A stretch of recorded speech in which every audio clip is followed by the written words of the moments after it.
National geographic की team पहली बार एक ऐसे रिमोट आइलैंड पे डॉक्यूमेंट्री बनाने जा रही थी जहां से कोई भी जिंदा वापस लौट कर नहीं आता। जब वो लोग साहिल के करीब पहुंचे तो आइलैंड के जंगल में से कुछ अजीबोगरीब नंगे तड़ंगे लोग नमूदार हुए और उन्होंने नेशनल जियोग्राफिक की शिप पर तीरों की बारिश कर डाली। इस हमले में डायरेक्टर की टांग जख्मी हो गई और वो उल्टे पांव वापस भागने पर मजबूर हो गए। ये आइलैंड कौन सा है और इतनी जदीद टेक्नोलॉजी के बावजूद भी आज तक हम इंसान यहाँ क्यों नहीं जानते? इंडिया के ईस्ट में करीब 1400 किलोमीटर दूर अंडमान आइलैंड्स मौजूद है। ये इंडियन टेरिटरी का ही हिस्सा है जहाँ पर कई छोटे बड़े गांव मौजूद हैं। मैप पर देखा जाए तो अंडमान आइलैंड्स में सबसे ज्यादा आबादी वाला शहर पोर्ट ब्लेयर नजर आता है, जहाँ पर एयरपोर्ट भी मौजूद है। ये एयरपोर्ट ही है जो अंडमान आइलैंड्स को पूरी दुनिया से कनेक्ट करने में बहुत इम्पोर्टेंट पार्ट प्ले करता है। रोजाना दुनिया भर के जहाज यहाँ लैंड करते हैं। लेकिन हैरत की बात यह है कि इतनी चहल पहल वाले शहर से सिर्फ 50 किलोमीटर दूर एक ऐसा आइलैंड है जहाँ इंसानों की वो सिविलाइजेशन बसती है जिन्होंने अपनी अलग दुनिया बसा रखी है। नॉर्थ सेंटिनल आइलैंड के नाम से पहचाना जाने वाला ये आइलैंड सिर्फ 50 स्क्वायर किलोमीटर बड़ा है, जिसको पूरी तरह से घने दरख्तों ने छुपा रखा है। यही वजह है कि ना ही सैटेलाइट और ना ही किसी ड्रोन से इसके अंदर देखा जा सकता है। इस आइलैंड पर कौन सा कबीला रहता है और इसके अंदर ऐसा क्या राज छुपा है, ये आज तक कोई नहीं जान पाया। हिस्ट्री में कई बार यहाँ जाने की कोशिश की जा चुकी है, लेकिन ये कबीला किसी भी आउटसाइडर को किसी सूरत बर्दाश्त नहीं करता। ये लोग तैश में आ जाते हैं, तीर बरसाते हैं और जान लेना तो इनके लिए कोई मायने ही नहीं रखता। ऐसा माना जाता है कि इन्होंने दुनिया के अंदर दुनिया बसा रखी है, जहाँ ये हजारों सालों से रहते आए हैं। पोर्ट ब्लेयर की मॉडर्न सिटी से सिर्फ 50 किलोमीटर दूर इस आइलैंड पे आज भी शायद स्टोन एज चल रही है। लेकिन आखिर ऐसा क्यों है? ये लोग बाहर की दुनिया से कोई राब्ता क्यों रखना नहीं चाहते? ये सब समझने के लिए हमें नॉर्थ सेंटिनल आइलैंड के इतिहास में झांकना पड़ेगा। सदियों से ये माना जा रहा है कि नॉर्थ सेंटिनल आइलैंड्स पे रहने वाला कबीला ह्यूमन सिविलाइजेशन का वो ग्रोह है जो हमसे किसी दौर में बिछड़ गया था। 26,000 साल पहले समंदर का लेवल बहुत कम हुआ करता था। तब ये आइलैंड नहीं बल्कि एशियन कॉन्टिनेंट का हिस्सा हुआ करता था।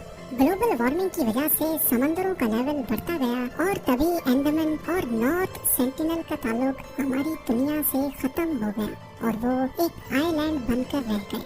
इसके बाद दुनिया एक के बाद एक तरक्की करती गई, लेकिन इन आइलैंड्स पे रहने वाले लोगों के लिए यही इनकी दुनिया थी। हमें तो इनकी दुनिया के बारे में तब मालूम पड़ा जब ईयर 1789 में एक ब्रिटिश शिप अंडमान आइलैंड्स पे आ पहुंची। लेकिन उन्होंने नॉर्थ सेंटिनल आइलैंड्स को विजिट नहीं किया क्योंकि ये एक छोटा सा आइलैंड है और शायद उनकी नजर में इसकी कोई स्ट्रेटेजिक वैल्यू नहीं थी, एटलीस्ट अगले 78 सालों तक।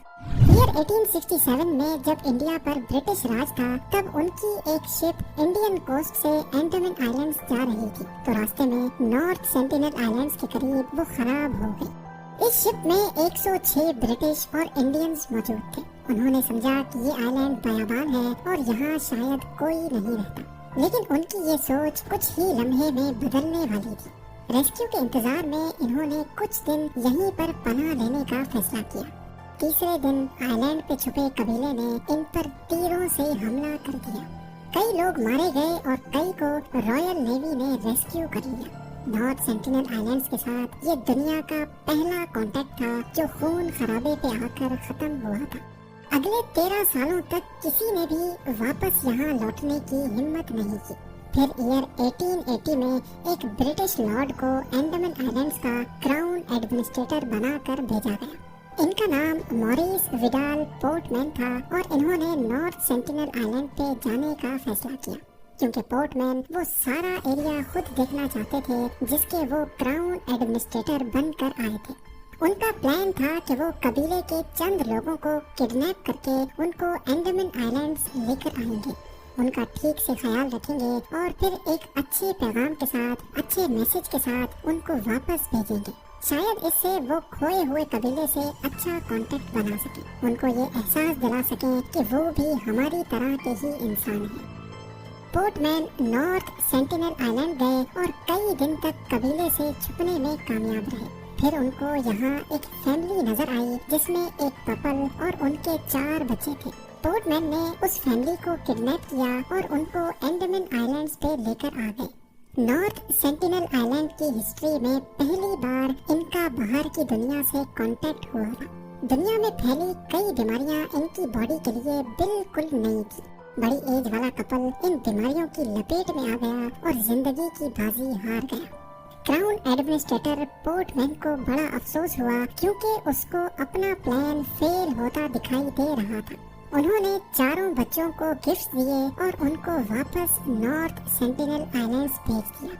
पोर्टमैन ने अपनी डायरी में लिखा कि हमारा मिशन फेल हो गया है, हमने सेंटिनल्स के दिल में मजीद खौफ डाल दिया है और ये बेहतर होगा कि उनको अकेला छोड़ दिया जाए। अब ये भी पॉसिबल है कि लौटने वाले बच्चों ने कबीले के मजीद लोगों में बाहर का वायरस फैला दिया हो, जिससे वहाँ और भी लोग मारे गए हों। और ये भी हो सकता है कि उन्होंने अपने माँ बाप की मौत का जिम्मेदार हमें ठहरा दिया हो। लेकिन उस दिन के बाद से नॉर्थ सेंटिनल के इस कबीले का बाहर की दुनिया पर गुस्सा मजीद बढ़ गया।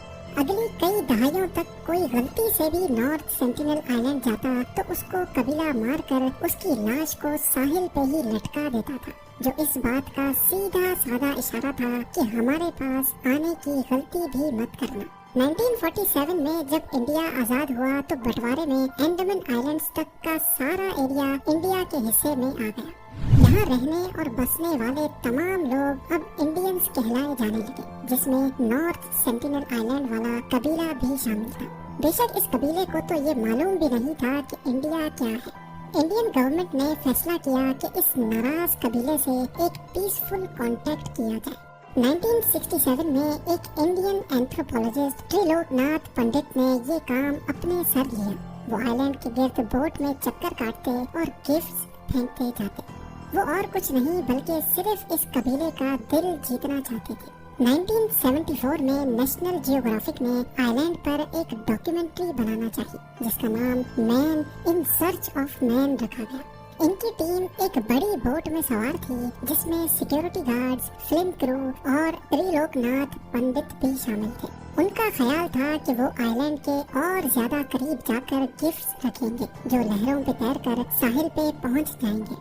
पहले वो कबीले का भरोसा जीतेंगे और फिर डॉक्यूमेंट्री की शूटिंग भी करेंगे। वो 3 दिनों तक गिफ्ट्स फेंकते रहे, लेकिन जब वो साहिल के करीब गए तो उनका प्लान बुरी तरह से फेल हो गया। कबीले के फाइटर्स ने उनके सामने गिफ्ट्स तोड़ दिए और तीरों की बारिश कर डाली, जिसमें से एक तीर सीधा डायरेक्टर की टांग पर आकर लगा। नेशनल जियोग्राफिक की टीम ने शूटिंग कैंसिल कर दी और उनके पास उल्टे पांव भागने के सिवा कोई ऑप्शन नहीं था। आइलैंड के अंदर की कुछ फुटेजेस वो दूर से ही रिकॉर्ड करने में कामयाब हुए थे और ये नॉर्थ सेंटिनल आइलैंड्स की पहली और आखिरी फुटेज है। नेशनल जियोग्राफिक ने तो अपना मिशन कैंसिल कर दिया, लेकिन हेड एंथ्रोपोलॉजिस्ट पंडित यहाँ फिर भी आते रहते और कबीले को दूर से ही गिफ्ट्स देकर वापस चले जाते। कई सालों के बाद आखिरकार एक दिन वो कबीले से दोस्ताना कांटेक्ट बनाने में कामयाब हो गए। उन्होंने कई फोटोग्राफ्स भी कैप्चर की जिसमें कबीले के लोगों को गिफ्ट्स लेते भी देखा गया। पंडित ने अपनी जूनियर एंथ्रोपोलॉजिस्ट मधुमाला को भी इस मिशन पे लगा लिया, जिनको भी कबीले के साथ फ्रेंडली माहौल में देखा जा सकता है। कई सालों तक ये फ्रेंडली माहौल चलता रहा, लेकिन फिर 1981 में एक शिप आइलैंड पे आकर फंस गई। ये पनामा में रजिस्टर्ड MV प्रिमरोज शिप थी। इसमें 30 लोग सवार थे जो रेस्क्यू का वेट करने लगे। कई दिनों के बाद उन्होंने नोटिस किया कि 50 से ज्यादा लोग आइलैंड से निकलकर उनकी तरफ तीर फेंक रहे हैं। उन्होंने अपनी कंपनी से इमरजेंसी कांटेक्ट किया और हेलीकॉप्टर की मदद से उनको वहां से एयरलिफ्ट कर लिया गया। उनकी शिप आज भी नॉर्थ सेंटिनल आइलैंड के साहिल पे मौजूद है, जिसको गूगल अर्थ पे देखा जा सकता है। एक बात तो क्लियर है कि किसी भी रीजन की वजह से नॉर्थ सेंटिनल आइलैंड के लोग अगर किसी पे रहम दिल रहे हैं तो वो हैं त्रिलोकनाथ पंडित और उनकी जूनियर मधुमाला। लेकिन जब पंडित रिटायर हुए तो इंडियन गवर्नमेंट ने सेंटिनल आइलैंड के तमाम फ्यूचर विजिट्स कैंसिल कर दिए और आइलैंड को सील कर दिया गया। तब से लेकर इसके गिर्द इंडियन नेवी की शिप्स पेट्रोल करती हैं। किसी को भी किसी भी वजह से यहाँ जाने की परमिशन नहीं है। लेकिन बात यहाँ खत्म नहीं हुई। 2006 में 2 मछेरे गलती से इस आइलैंड पे जा पहुँचे। उस एरिया में जो दूसरे मछेरे फिशिंग कर रहे थे, उन्होंने देखा कि कबीले के चंद लोगों ने दोनों मछेरों को उनकी आंखों के सामने मार डाला और उनकी बॉडीज को बीच के किनारे लटका दिया।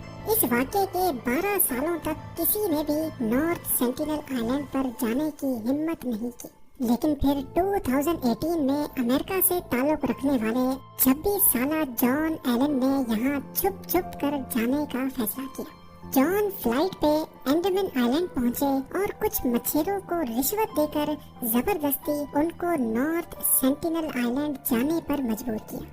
वो यहाँ एक अलग ही मिशन पे गए थे। उनका मिशन कबीले को क्रिश्चियन धर्म का मैसेज देना था। जैसे तैसे करके वो आइलैंड तो पहुँच गए, लेकिन बदकिस्मती से उनको भी मार दिया गया। जॉन समेत आज तक पता नहीं कितनी बॉडीज नॉर्थ सेंटिनल आइलैंड्स पर मौजूद हैं जिनको वापस नहीं लाया जा सकता। इंडियन सरकार ने इस कबीले को खुली छूट दे रखी है कि वो जो चाहे अपने आइलैंड पर कर सकते हैं और बाहर की दुनिया पर पाबंदी लगा रखी है कि वो इस आइलैंड के 10 किलोमीटर के रेडियस में भी नहीं जा सकते। नॉर्थ सेंटिनल आइलैंड दुनिया का वाहिद आइलैंड है जहाँ पर जाना मौत को गले लगाने जैसा है। यहाँ रहने वाले लोग वाकई अकेले रहना चाहते हैं या फिर ये लोग अपने आइलैंड पर मौजूद किसी बहुत बड़े राज को हमसे छुपा रहे हैं। ये आज तक एक मिस्ट्री बनी हुई है। ये वीडियो भी आप लोग भरपूर लाइक और शेयर करेंगे। आप लोगों के प्यार भरे कमेंट्स का बेहद शुक्रिया। मिलते हैं अगली शानदार वीडियो में।